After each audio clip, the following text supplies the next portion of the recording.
네, 2024년 5월 셋째 주 뉴스 시작하겠습니다.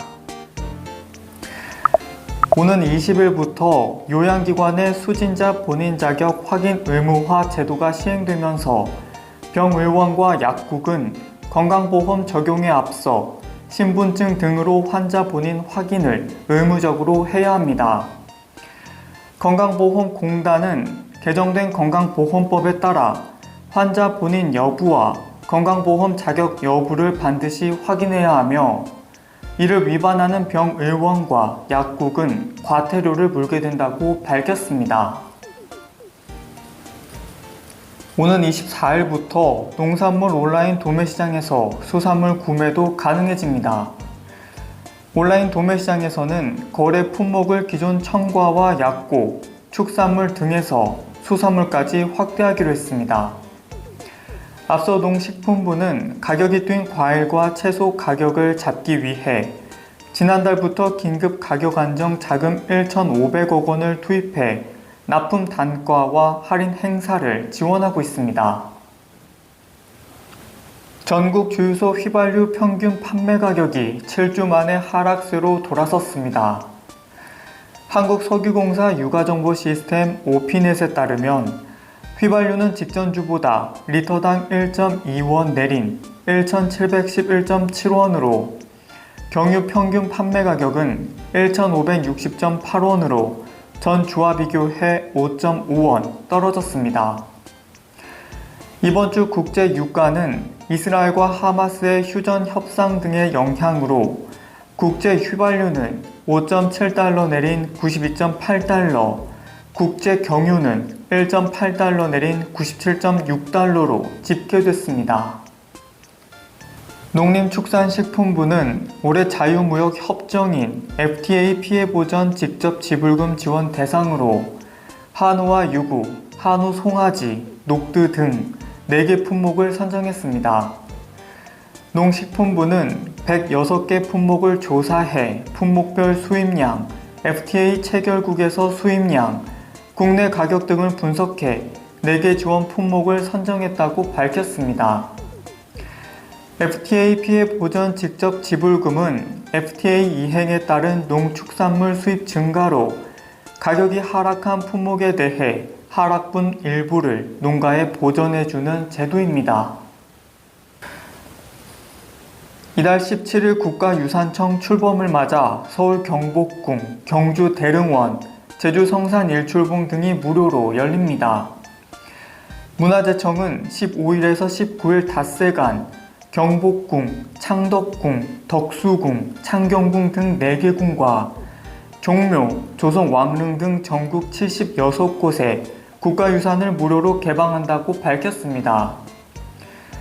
이에 따라 수원 화성 행궁, 강릉 오죽헌, 공주 무령 왕릉과 공산성, 안동 하회마을, 제주 평대리 비자나무 숲 등 주요 명소에서는 입장료를 받지 않습니다. 정부가 공공분양 주택의 조기 공급을 위해 본 청약보다 앞서 시행하는 사전 청약을 중단하기로 했습니다. 국토교통부와 한국토지주택공사는 사전 청약 신규 시행을 멈추고 기존 사전 청약 당첨자들이 겪고 있는 불편을 해소하기 위해 사전 청약 시행 단지 관리 방안을 추진하겠다고 밝혔습니다. 또 기존 사전 청약 단지에서 예상 지연 기간과 사유 등을 빠르게 통보해 사전 청약 당첨자가 주거 계획을 원활히 수립할 수 있도록 지원할 방침입니다. 정부가 세종시의 대통령 제2집무실, 세종국회의사당이 들어서는 행정복합도시 중심부 계획을 새로 만들어 일대를 미국 워싱턴 DC처럼 만들겠다는 계획을 밝혔습니다. 행정중심 복합도시 건설청장은 정부 세종청사에서 기자간담회를 열고 실질적 행정수도의 위상에 맞게 대통령 제2집무실과 국회 세종의사당이 들어서는 도시 중심부와 인근 공원, 문화시설을 연계해 대한민국의 정체성을 나타내는 국가 상징 구역으로 조성해 나가겠다고 밝혔습니다. 생성형 인공지능 챗 GPT를 개발한 오픈AI가 좀 더 진화된 새로운 AI 모델을 선보였습니다. 오픈AI사가 새롭게 선보인 GPT-4 AI 모델은 글로 써서 대화했던 기존 모델과 달리 이용자와 실시간 음성 대화를 통해 질문하고 답변을 요청할 수 있습니다. AI가 청각과 시각으로 추론하고 이를 말할 수 있도록 기능이 한층 업그레이드 됐는데요. 종이에 적힌 수학 문제를 보여주고 풀어달라고 하자 시각 기능을 이용해 이를 단계별로 풀어내기도 했습니다. GPT-4 모델은 GPT-4 터보보다 2배 더 빠르고 비용은 2분의 1 수준인데요. 몇 주 안에 무료 버전으로 공개될 예정입니다. 먹다 남은 음식, 일단 냉동실에 넣어두는 분들이 많으시죠. 하지만 아무리 냉동실에 보관하더라도 식품을 오래 방치해두면 세균이 증식할 수도 있다고 합니다. 익히지 않은 생선과 해산물은 3개월, 익힌 경우엔 한 달까지만 냉동해 두는 것이 좋습니다.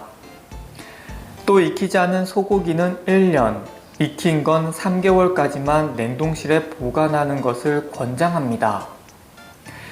햄이나 베이컨, 소시지 같은 가공식품은 1, 2개월 이내에 먹는 것이 좋습니다. 채소의 경우엔 흙에 있는 각종 세균이 다른 식품을 오염시키기 쉽기 때문에 신문지나 비닐팩으로 잘 싸줘야 합니다. 또 냉동실 안에 음식을 유형별로 배치해 보관하면 음식물 간 교차 오염을 막을 수 있습니다. 세계적으로 홍역 발생이 급증하는 가운데 제왕절개로 태어난 아기는 홍역 백신 1차 접종 후 항체 형성이 안 될 확률이 자연 분만 아기보다 2.6배 높은 것으로 나타났습니다. 연구진은 제왕절개로 태어난 아기에게 백신을 2차례 접종하는 게 중요하다고 강조했는데요. 영국 케임브리지대와 중국 푸단대 공동연구팀은 과학저널 네이처 미생물학에서 중국 호난성 0세에서 12세 아동 1,500여 명을 대상으로 출생 후 수년간 혈중 홍역 항체 수치 변화를 분석한 결과 이런 결론을 얻었다고 밝혔습니다.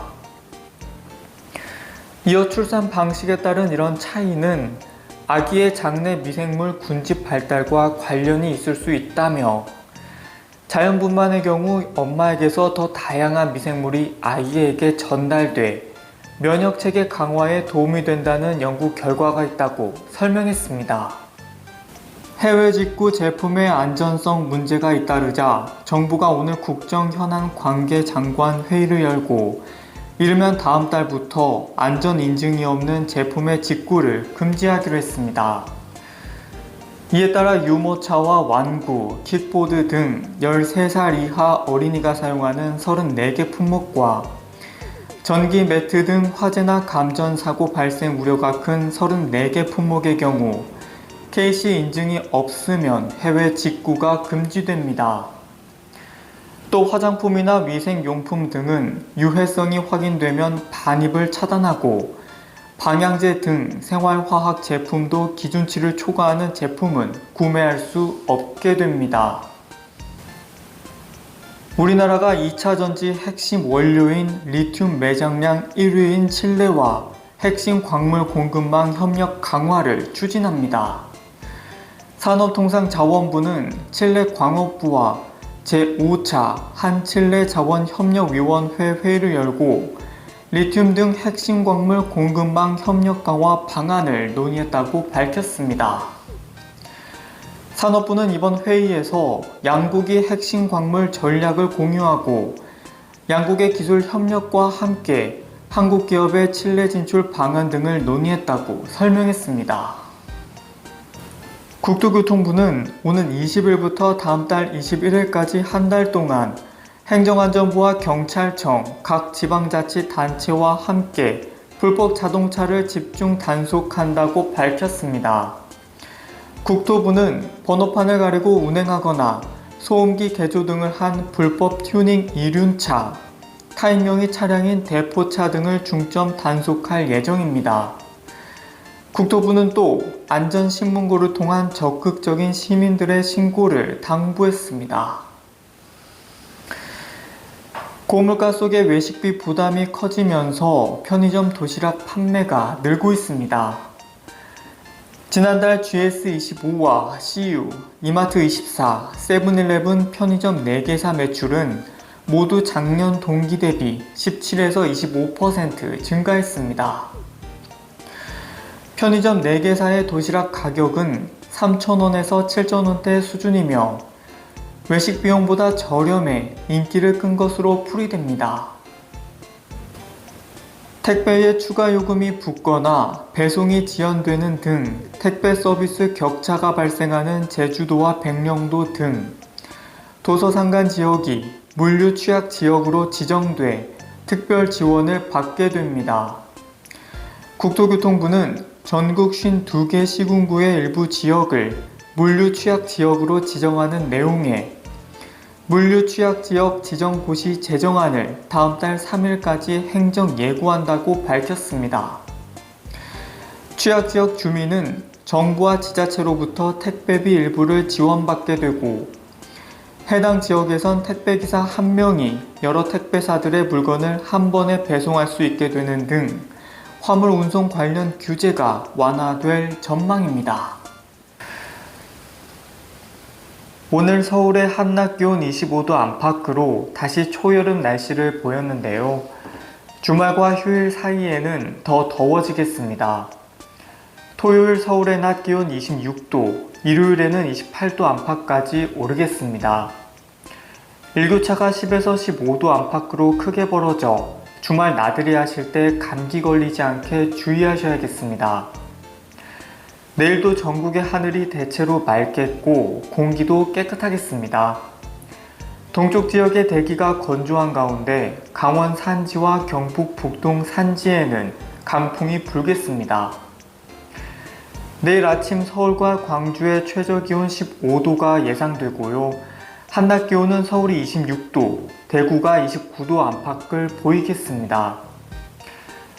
다음 주 대체로 맑거나 구름 낀 날씨가 이어지겠습니다. 날씨였습니다.